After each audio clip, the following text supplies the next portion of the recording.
সকল নির্বাচনে জনাব গোলাম মোহাম্মদ কাদের নিবন্ধন ভারত লাঙ্গলের পক্ষে মনোনয়ন দিয়েছে এবং সেই মনোনয়ন বৈধ হয়েছে। সংসদে আমাদের প্রার্থীরা প্রতিনিধিত্ব করেছে, মেয়র নির্বাচিত হয়েছে, উপজেলা চেয়ারম্যান নির্বাচিত হয়েছে।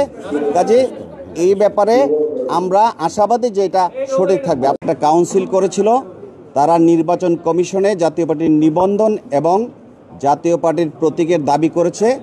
সেই ব্যাপারে আমরা আমাদের দলের পক্ষ থেকে প্রধান নির্বাচন কমিশনার এবং নির্বাচন কমিশনের সচিব বরাবরে আমরা দরখাস্ত দিয়ে কেন সেই সম্মেলনটি বৈধ দশম জাতীয় সংসদ সম্মেলন নয় সেই ব্যাপারে আমরা আনুষ্ঠানিকভাবে পত্র দিয়ে গিয়েছিলাম। ওনারা বলেছেন আমরা এই ব্যাপারে পুঙ্খানুপুঙ্খভাবে বিবেচনা করছেন, আগামী সপ্তাহের মধ্যে একটা সিদ্ধান্ত দিবেন।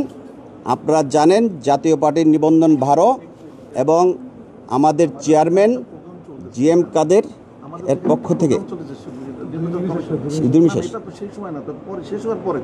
আমরা অন্য একটা আচ্ছা 1 মিনিট শেষ করতে আমাদের 1 মিনিট লাগবে না। আচ্ছা আমাদের 30 সেকেন্ড সময় আমরা শেষ করে দিই।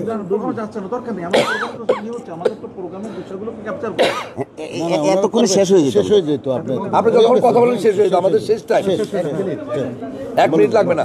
বলে দেন আমাদেরকে আনোয়ার সাহেব বলেছেন যে এটা 2-1 দিনের মধ্যে জানাবেন এবং আমাদের প্রতীক এবং নিবন্ধন নিয়ে যে জটিলতা আমরা আশা করি যে নির্বাচন কমিশন আইনগতভাবে যেই অবস্থানে জাতীয় পার্টি আছে, আমাদের দশম সম্মেলন হয় নাই, যে দশম সম্মেলন দেখানো হয়েছে এটা চেয়ার করতে অনুমোদিত না। কাজে আমরা বিশ্বাস করি যে নিবন্ধন এবং প্রতীক GM কাদেরের নামে থাকবে, যেটা এখন পর্যন্ত বহাল আছে।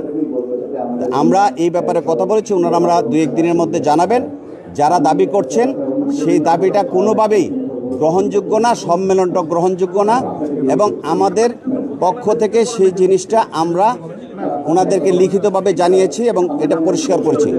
আপনারা জানেন গত সংসদ নির্বাচন, উপজেলা নির্বাচন, মেয়র নির্বাচন, সকল নির্বাচনে জনাব গোলাম মোহাম্মদ কাদের নিবন্ধন ভারত লাঙ্গলের পক্ষে মনোনয়ন দিয়েছে এবং সেই মনোনয়ন বৈধ হয়েছে। সংসদে আমাদের প্রার্থীরা প্রতিনিধিত্ব করেছে, মেয়র নির্বাচিত হয়েছে, উপজেলা চেয়ারম্যান নির্বাচিত হয়েছে।